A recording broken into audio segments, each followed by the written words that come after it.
कहानी बालक ध्रुव के ध्रुव तारा बनने की। स्वयंभुव मनु और शत्रुपा के दो पुत्र थे, प्रियव्रत और उत्तानपाद। उत्तानपाद की सुनीति और सुरुचि नामक दो पत्नियां थीं। राजा उत्तानपाद को सुनीति से ध्रुव और सुरुचि से उत्तम नामक दो पुत्र उत्पन्न हुए। यद्यपि सुनीति बड़ी रानी थी, परंतु उत्तानपाद का प्रेम सुरुचि के प्रति अधिक था। एक बार सुनीति का पुत्र ध्रुव अपने पिता की गोद में बैठा खेल रहा था। इतने में सुरुचि वहां आ पहुंची। ध्रुव को उत्तानपाद की गोद में खेलते देख उसका पारा 7वें आसमान पर जा पहुंचा। सौतन के पुत्र को अपने पति की गोद में वह बर्दाश्त न कर सकी। उसका मन ईर्ष्या से जल उठा। उसने झपट कर बालक ध्रुव को राजा की गोद से खींच लिया और अपने पुत्र उत्तम को उसकी गोद में बिठा दिया तथा बालक ध्रुव से बोली, अरे मूर्ख! राजा की गोद में वही बालक बैठ सकता है जो मेरी कोख से उत्पन्न हुआ हो।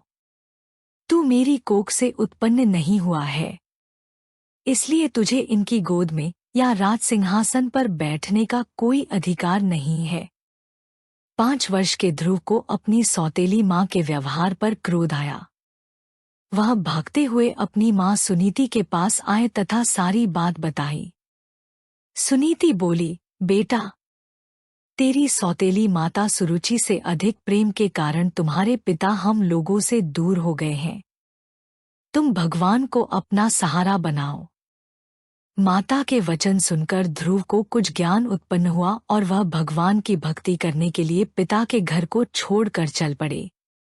मार्ग में उनकी भेंट देवर्षि नारद से हुई। देवर्षि ने बालक ध्रुव को समझाया, किंतु ध्रुव नहीं माना।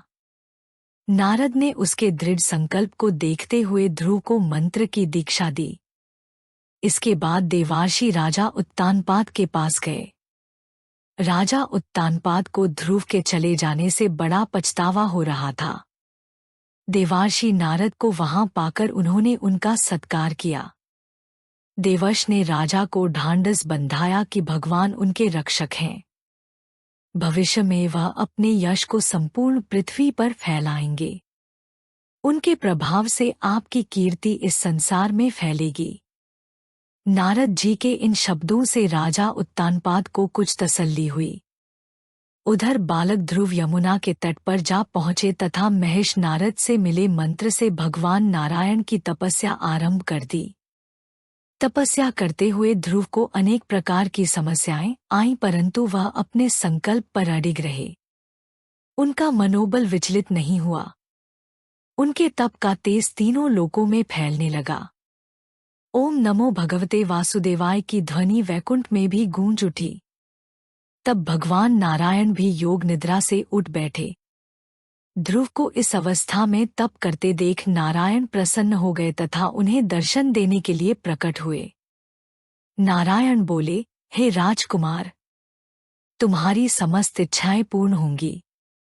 तुम्हारी भक्ति से प्रसन्न होकर मैं तुम्हें वह लोक प्रदान कर रहा हूँ जिसके चारों ओर ज्योतिष चक्र घूमता है तथा जिसके आधार पर सब ग्रह नक्षत्र घूमते हैं। प्रलयकाल में भी जिसका कभी नाश नहीं होता। सप्तऋषि भी नक्षत्रों के साथ जिसकी प्रदक्षिणा करते हैं।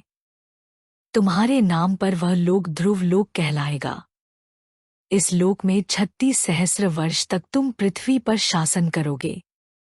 समस्त प्रकार के सर्वोत्तम ऐश्वर्य भोग कर अंत समय में तुम मेरे लोक को प्राप्त करोगे। बालक ध्रुव को ऐसा वरदान देकर नारायण अपने लोक लौट गए। नारायण के वरदान स्वरूप ध्रुव समय पाकर ध्रुव तारा बन गए।